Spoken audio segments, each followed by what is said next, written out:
Assalamualaikum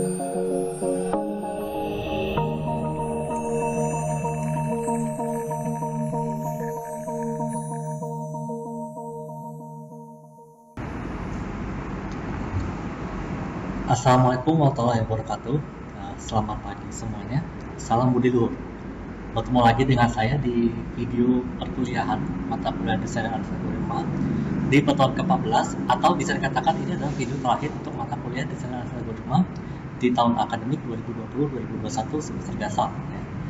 Jadi nanti udah selesai ini, kalian akan dihadapi dengan kisi-kisi UAS. Kisi-kisi UASnya apa nanti kita akan bahas di pertemuan langsung ya, atau melalui video, media lainnya, yaitu misalnya Google Classroom atau apa ya. Jadi ini video terakhir ya untuk mata kuliah desain dan algoritma tahun pelatihan benar-benar ya. Ini pertemuan ke-14 yaitu tentang strategi solusi bottom up yang merupakan kelompok terakhir dari strategi algoritmik ya. Nah, contoh dari strategi solusi bottom up ya itu adalah dynamic programming, atau bahasa Indonesia adalah pemrograman dinamis ya. Jadi dynamic programming ini merupakan metode pemecahan masalah dengan cara menguraikan solusi menjadi sekumpulan langkah atau tahapan. Nah, solusi dari persoalan itu dapat dipandang dari serangkaian keputusan yang saling berkaitan. Karakteristik dari dynamic programming itu adalah terdapat sejumlah peringkat pilihan yang mungkin. Lalu solusi pada setiap tahap itu dibangun dari hasil. Jadi tahap sebelumnya itu membangun solusi tahap selanjutnya. Dia menggunakan persyaratan optimasi dan kendala untuk membatasi sejumlah pilihan yang harus dipertimbangkan pada suatu tahap. Itu karakteristik dari dynamic programming. Nah, prinsip optimalitas dari dynamic programming ini adalah jika solusi total optimal, maka bagian solusi sampai tahap ke K itu juga dikatakan optimal. Kemudian jika kita bekerja dari tahap K sampai tahap K plus 1, kita dapat menggunakan hasil optimal dari tahap K tanpa harus kembali ke tahap awal. Jadi itulah prinsip dari dynamic programming kedua. Kemudian prinsip yang ketiga adalah dijamin bahwa pengambilan keputusan pada suatu tahap adalah keputusan yang benar untuk tahap-tahap selanjutnya.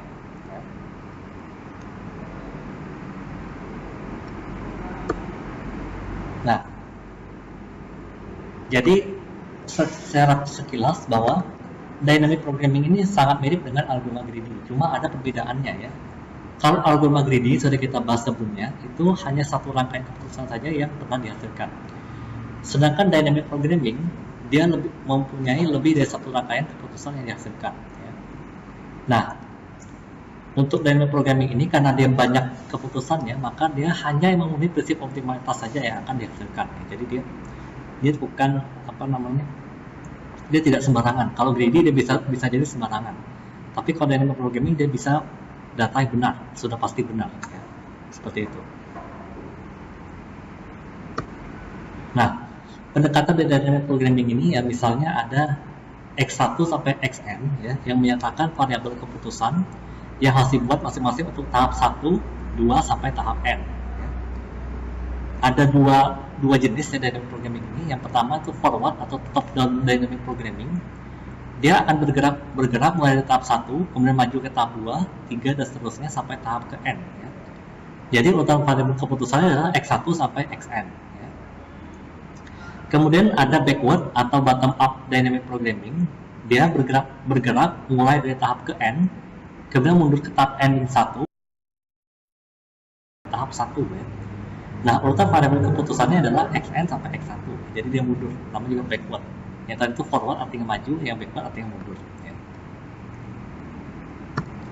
Nah, langkah-langkah pengembangan algoritma yang memanfaatkan dynamic programming ini adalah karakteristikan struktur solusi optimalnya seperti apa. Kemudian lagi-lagi rekursif, yaitu definisikan nilai solusi optimal secara rekursif ya. Kemudian langkah ketiga adalah hitung nilai solusi optimal secara forward atau bisa juga secara backward ya. Dan langkah terakhir adalah konstruksi solusi optimalnya seperti apa. Nah, contohnya seperti ini nih. Saya punya graf seperti ini ya. Kita akan menentukan simpul dengan lintasan terpendek, bukan simpul, maksudnya lintasan yang terpendek dari simpul A ke simpul J ya, pada graf ini. Jadi simpul awalnya adalah A, kita akan bergerak maju sampai J. Tapi, nah misalnya di soal ini kita akan mencoba menjawab dengan teknik backward ya, yang mundur ya. Jadi kita cari dari J sampai A. Caranya bagaimana? Nah, cara menyelesaikannya adalah kita akan membagi graf ini menjadi beberapa bagian. Ya, dalam hal ini ada 5 bagian, yaitu V0 sampai V4. Ya. Nah, bagian-bagian ini merupakan tahap. Ya. Jadi tahapnya kita mulai dari tahap ke-4 sampai ke tahap ke-1. Ya.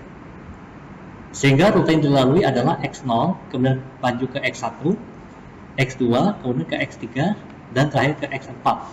Dalam hal ini, X0 itu adalah A, dan X4-nya adalah J. Ya. Karena kita mulai dari A sampai J. Nah, kita tadi sudah saya bilang, kita akan menyelesaikan masalah tersebut menggunakan backward. Nanti kalian bisa mengembangkan dengan forward juga ya. Kalau backward dia, tahap itu adalah proses memilih simpul tujuan berikutnya, yaitu ada 4 tahap ya. Kemudian status itu berhubungan dengan masing-masing tahap adalah simpul di dalam graf ya, itu status ya. Relasi recurrence atau algoritma rekursifnya adalah basisnya adalah F4S sama dengan CSX4, kemudian rekurensinya adalah FKS sama dengan nilai minimum dari CSXK tambah FK plus 1 dari XK ya. Jadi nilai minimum dari XK-nya ya. Dengan K-nya nilainya ada 1, 2, dan 3. Karena ada 4 tahap, maka rekurensinya diperluas 1 menjadi 3 tahap ya. Dimana XK itu adalah ubah keputusan pada tahap ke K ya. Kemudian CSXK itu adalah bobot dari S ke XK. Kemudian FKSXK merupakan total bobot lintasan dari S ke XK, dan FKS adalah nilai minimum dari FKSXK ya, itu maksudnya seperti itu. Sehingga tahap penyelesaiannya adalah mulai dari tahap 4, bukan tahap 1 tapi tahap 4, karena dia mundur ya. Kalau maju baru dari tahap 1 ya. Maka kita mulai dulu dari tahap 4. Tahap 4-nya adalah F4S-nya nilainya CSX4. Di sini S-nya adalah H dan I. H itu nilai CSJ-nya adalah 3. Sedangkan kalau dari I, maka CSJ-nya nilai 4 ya. Nah ini ya, lihat aja. Dari J itu sebelumnya adalah 3 dan 4. Maka kita tetapkan 3 dan 4 itu sebagai nilai minimumnya. Kemudian tahap 3 itu F3S-nya adalah nilai minimum dari CSX3 tambah F4X3 ya. Jadi kalau F dari E ya, maka CSH tambah F4H-nya menjadi 4. Dapat dari mana 4? Lihat di sini. Ini 3 tambah 1 ya, karena ini ke E. Maka 3 tambah 1 maka nilainya menjadi 4 ya. Kemudian CSI tambah F4I-nya menjadi 4 tambah 4, ini 4 dari sini. Kemudian 4-nya didapat dari ini ya, karena dari J ke I itu nilainya 4, dan 4 yang satunya didapat dari yang sebelumnya, jadi 8 ya. Kemudian untuk F ya, SF-nya, maka CSH F4H-nya ya menjadi 3 dapat dari sini. Kemudian bobot dari sebelum F itu adalah bobot sebelum F, bukan sebelum F ya, sebelum H yang mengarah ke F adalah 6, maka menjadi 9, ditambah 3 tambah menjadi 9. Lalu CSI tambah F4I-nya menjadi 4 tambah 3 nilainya 7 ya. 4 dari sini, 3 ini dapat dari sebelum I yang mengarah ke F ya, jadinya 3, jadi 7. Kemudian G ya, kalau S-nya G maka CSH tambah F4H-nya menjadi 3 tambah 3 6 ya. Karena sebelum H mengarah ke G itu nilainya 3. Kemudian CSI tambah F4I-nya menjadi 4 tambah 3 yaitu 7 ya. Nah, kemudian kita cari nilai minimumnya. Untuk kolom H nilai minimumnya adalah 4, berarti yang ini yang dari H ke E. Kemudian untuk kolom I, dia nilai minimumnya 7 ya, didapat dari I dan F dan I dan G ya. Jadi 4, 7, 7 ya. Sementara itu kemudian tahap kedua ya, yaitu F2S, nilainya adalah nilai minimum dari CSX2 tambah F3X2 ya. Kemudian lalu maaf ya, ini bukan per kolom ya, tapi per baris ya. Untuk baris E maka nilai minimumnya adalah 4 ya. Kemudian untuk baris F nilai minimumnya adalah 7, dan untuk baris G nilai minimumnya adalah 7 ya. Bukan per kolom tapi per baris ya. Nah, kemudian untuk tahap kedua, untuk S sama dengan B, maka CSE tambah F3E-nya menjadi 11 ya.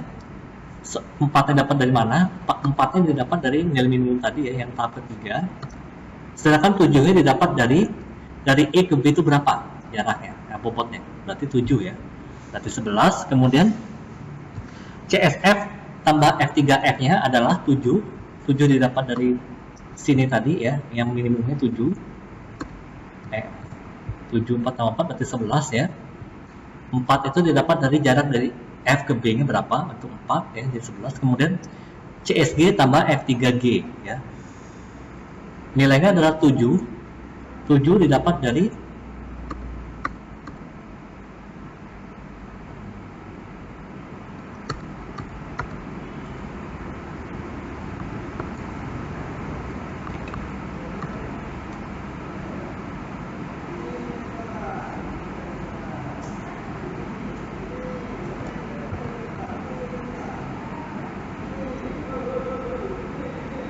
Nah, 7 tadi didapat dari, karena ini kolomnya nggak ada ini kolomnya, maka dianggap bahwa 7 ini didapat dari nilai minimum yang kedua ya.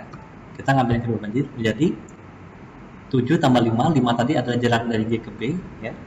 Nilainya 12 ya. Seperti itu. Kemudian untuk C, S sama dengan C, maka CSE tambah F3E nya menjadi 7 ya, karena didapat dari 4 adalah nilai minimum dari ini ya. Ini ya. Oh maaf, CSG itu didapat ini ya, ini lihat ya, G ini minimumnya, cari nilai minimum dari G ya, berarti 7 ya, ditambah 5 jarak dari G ke B nya jadi 12. Kemudian untuk C nya ya, C itu karena untuk ke E itu tadi nilai minimumnya 4 ya, ditambah jarak dari E ke C adalah 3 menjadi 7 ya.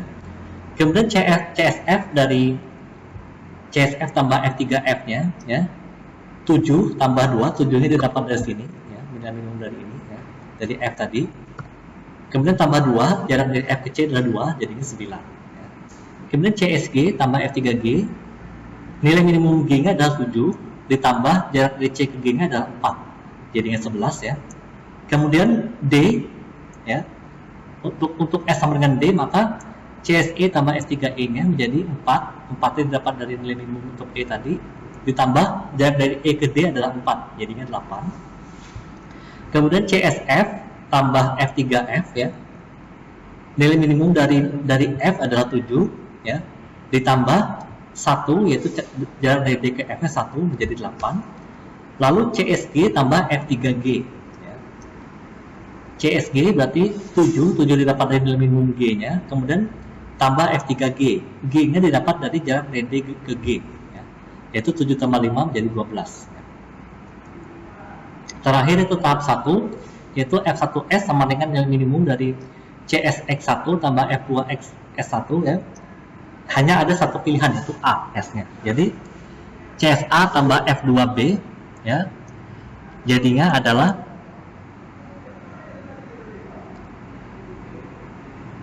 oh maaf, ini bukan CSA tapi CSB ya, CSB tambah F2B ya. Nah, 11 itu didapat dari nilai minimum dari ini ya. Nilai minimum dari ini 11, 11 dan 12, kita ambil 11 ya. Karena B itu nilai minimum 11 ya, ditambah jarak A ke B yaitu 2, dan jadi 13 ya. Kemudian CSC tambah F2C-nya ya. Jadinya 7. Ya, 7 itu nilai minimum dari C ini, 7, 9, 11, kita ambil 7-nya, pakai kecil ya. 7 tambah 4 jadinya 11, 4 itu ada jarak dari C ke A, jadinya 11. Dan CSA tambah F2D ya, yaitu 8.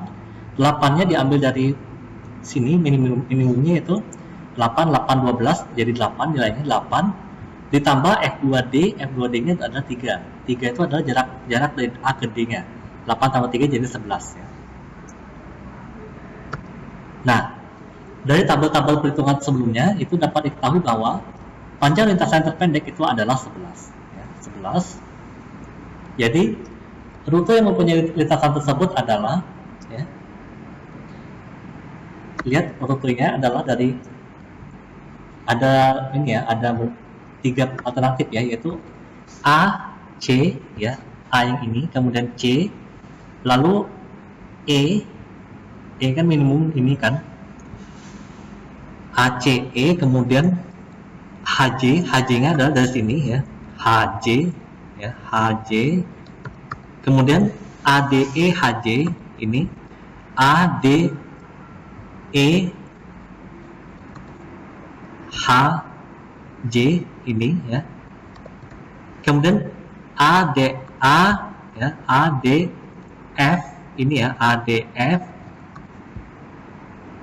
IJ, ya, IJ, ya, seperti itu, ADF, IJ. Jadi rutenya adalah ACEHJ, ADEHJ, atau ADFIJ dengan panjang lintasannya adalah 11 ya, jadi seperti itu.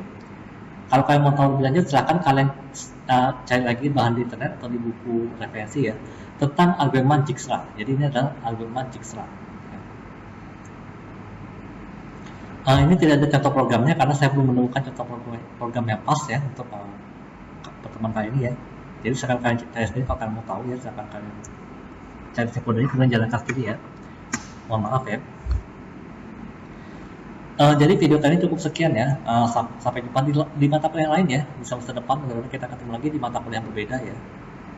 Jangan mata kuliah sama ya. Kalau mata kuliah sama berarti kalian mengulang. Berarti sampai jumpa lagi di mata kuliah berbeda ya. Mohon maaf kalau selama saya mengajar ada kesalahan ya. Jadi saya akhir sampai sini. Selamat tinggal semuanya. Kita ketemu lagi di lain kesempatan. Saya akhiri. Assalamualaikum warahmatullahi wabarakatuh. Salam budi luhur.